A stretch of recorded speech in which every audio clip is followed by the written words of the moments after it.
Hi all welcome back to my YouTube channel. ನಾನು ಇವತ್ತು banana ಮತ್ತು ಸಾಬುದಾನಿ ಬಳಸ್ಕೊಂಡು ಒಂದು ರಬ್ಡಿ ಮಾಡೋದು ತೋರಿಸ್ತಾ ಇದ್ದೀನಿ ರೀ. ಈ ರಬ್ಡಿ ತಯಾರು ಮಾಡೋಕ್ಕೆ ಪದಾರ್ಥಗಳು ಏನೇನು ಬೇಕಾಗ್ತಾವೆ ಅಂದ್ರೆ ರೀ, 3 ಬನಾನಾ, 1 ಕಪ್ ನೆನೆಸಿರುವಂಥ ಸಾಬುದಾನ, 1 tea spoon chia seeds, 1 table spoon custard powder, 3 ರಿಂದ 4 ಸ್ಪೂನ್ ಸಕ್ಕರೆ, 1 ಏಲಕ್ಕಿ ಕುಟ್ಟಿ ಪುಡಿ ಮಾಡ್ಕೊಂಡಿರುವಂಥ ಪೌಡ್ರ್, 250 ಮಿಲಿಯಷ್ಟು ಹಾಲು. ಇಷ್ಟು ಪದಾರ್ಥಗಳು ಸಾಕ್ರಿ ರಬ್ಡಿ ಮಾಡಲು. ಹಾಗೆ ನೀವೇನಾದರೂ ಫಸ್ಟ್ ಟೈಮ್ ನಮ್ಮ ಚಾನಲ್ನ ನೋಡ್ತಾ ಇದ್ದರೆ ಸಬ್ಸ್ಕ್ರೈಬ್ ಮಾಡ್ಕೊಂಡು ನೋಡಿ. ಹಾಗೆ ಪಕ್ಕದಲ್ಲಿರೋ ಬೆಲ್ ಐಕಾನ್ನ ಟಿಕ್ ಮಾಡಿ. ಈಗ ಮೊದಲಿಗೆ ಚಿಯಾ ಸೀಡ್ಸ್ನ ಬಿಸಿನೀರಿನಲ್ಲಿ ನೆನೆ ಇಡಬೇಕ್ರಿ. ಮತ್ತೊಂದು ಕಡೆ ಸಾಬುದಾನಿಯನ್ನು ಕುದಿಯಲು ಇಟ್ಕೋಬೇಕ್ರಿ. ಆಮೇಲೆ ಒಂದು ಬಾಳೆಹಣ್ಣನ್ನ ಸಿಪ್ಪೆ ತೆಗೆದು ಪೇಸ್ಟ್ ಮಾಡಿ ಇಟ್ಕೋಬೇಕ್ರಿ. ನೆನೆಸಿರುವಂಥ ಸಾಬುದಾನವನ್ನು ಒಂದು 10 ನಿಮಿಷ ಕುದಿಯಲು ಬಿಡಬೇಕ್ರಿ. ಅದಕ್ಕೆ 1 ಸ್ಪೂನ್ದಷ್ಟು ಸಕ್ಕರೆ ಹಾಕೊಂಡು ಕುದಿಸ್ರಿ. ಈ ಸಮ್ಮರ್ ಡೇಸ್ದಾಗ ಏನಾದರೂ ತಂಪಾಗಿ ಬೇಕಾಗ್ತೈತ್ರಿ. ಅದಕ್ಕಾಗಿ ಮನೆಯೊಳಗೆ ಹೆಲ್ದಿಯಾಗಿ ಮತ್ತು ತಂಪಾಗಿ ಏನಾದರೂ ಹೀಗೆ ಮಾಡ್ಕೊಂಡ್ರೆ ಒಳ್ಳೆಯದ್ರಿ.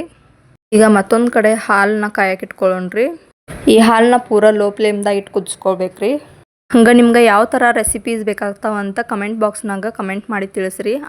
ಆ ಥರ ರೆಸಿಪೀಸ್ನ ನಾನು ಶೇರ್ ಮಾಡೋಕ್ಕೆ ಟ್ರೈ ಮಾಡ್ತೀನಿ ರೀ. ಹಂಗೆ ನಿಮ್ಗೆ ಈ ವಿಡಿಯೋ ಸ್ವಲ್ಪನಾದರೂ ಯೂಸ್ಫುಲ್ ಅಂತ ಅನಿಸಿದ್ರೆ ಒಂದು ಲೈಕ್ ಮಾಡೋದನ್ನ ಮರಿಬೇಡ್ರಿ. ಹಾಗೆ ನಿಮ್ಮ ಫ್ರೆಂಡ್ಸ್ ಆ್ಯಂಡ್ ಫ್ಯಾಮಿಲಿಗೆ ಶೇರ್ ಮಾಡಿರಿ. ಈಗ ಕಸ್ಟರ್ಡ್ ಪೌಡ್ರಿಗೆ ಸ್ವಲ್ಪ ನೀರು ಹಾಕಿ ಕಲಿಸ್ಕೋಬೇಕ್ರಿ. ಆಮೇಲೆ ಕಾಯಕ್ಕೆ ಇಟ್ಕೊಂಡಿರುವಂಥ ಹಾಲಿಗೆ ಏಲಕ್ಕಿ ಪುಡಿ ಹಾಕಿ ಮಿಕ್ಸ್ ಮಾಡ್ಕೋಬೇಕ್ರಿ. ಹಂಗೆ ಮಕ್ಕಳಿಗೂ ಇದನ್ನು ಮಾಡಿಕೊಟ್ರೆ ತುಂಬ ಇಷ್ಟಪಟ್ಟು ತಿಂತಾರ್ರಿ. ಈ ಕುದಿಯುತ್ತಿರುವ ಹಾಲಿಗೆ 1 ಸ್ಪೂನ್ದಷ್ಟು ಸಕ್ಕರೆ ಹಾಕೋಬೇಕ್ರಿ. ಆಮೇಲೆ ಕಸ್ಟರ್ಡ್ ಪೌಡ್ರನ್ನ ಹಾಕಿ ಕುದಿಸ್ಕೋಬೇಕ್ರಿ. ಈ ಹಾಲನ್ನ ಟೋಟಲಾಗಿ ಒಂದು 5 ಮಿನಿಟ್ಸ್ ಕುದಿಸ್ಕೋಬೇಕ್ರಿ.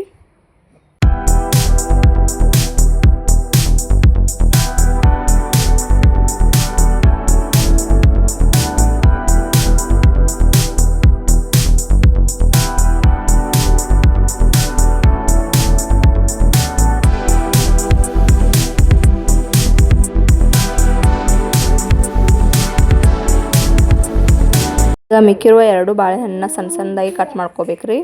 ಹಂಗೆ ಸಾಬುದಾನಿ ಮತ್ತು ಹಾಲು 2 ಪೂರ ತಣ್ಣಗಾಗಬೇಕ್ರಿ. ಈಗ ಈ ಎಲ್ಲ ಪದಾರ್ಥಗಳನ್ನು ಒಂದು ಪಾತ್ರೆಗೆ ಹಾಕೋಬೇಕ್ರಿ. ಮೊದಲು ಹಾಲು ಮತ್ತು ಸಾಬುದಾನಿ 2 ಹೊಂದುವಂಗೆ ಮಿಕ್ಸ್ ಮಾಡ್ಕೋಬೇಕ್ರಿ. ಆಮೇಲೆ ನೆನೆಸಿಟ್ಕೊಂಡಿರುವಂಥ ಚಿಯಾ ಸೀಡ್ಸ್ನ ಹಾಕೋಬೇಕ್ರಿ. ಹಂಗೆ ಪೇಸ್ಟ್ ಮಾಡ್ಕೊಂಡಿರುವಂಥ ಬಾಳೆಹಣ್ಣನ್ನ ಹಾಕೋಬೇಕ್ರಿ. ಮೇಲೆ 1 ಸ್ಪೂನ್ದಷ್ಟು ಸಕ್ಕರೆ ಹಾಕೋಬೇಕ್ರಿ. ಆಮೇಲೆ ಕಟ್ ಮಾಡ್ಕೊಂಡಿರುವಂಥ ಬಾಳೆಹಣ್ಣನ್ನ ಹಾಕೋಬೇಕ್ರಿ. ಈ ಎಲ್ಲ ಪದಾರ್ಥಗಳನ್ನ ಒಂದೇ ಪಾತ್ರೆಗೆ ಹಾಕೊಂಡು ಮಿಕ್ಸ್ ಮಾಡ್ಕೋಬೇಕ್ರಿ. ಆಮೇಲೆ 1-2 ಅವರ್ ಫ್ರಿಜ್ನಲ್ಲಿ ಸ್ಟೋರ್ ಮಾಡಿ ಇಟ್ಕೋಬೇಕ್ರಿ. ಹಂಗೆ ಈ ರಬ್ಡಿ ರೆಡಿ ಮಾಡೋಕೆ ಏನೇನು ಪದಾರ್ಥಗಳು ಬೇಕಾಗ್ತಾವೆ ಅವನ್ನೆಲ್ಲ ಡಿಸ್ಕ್ರಿಪ್ಷನ್ ಬಾಕ್ಸ್ನಾಗ ಹಾಕಿರ್ತಾನೆ ರೀ.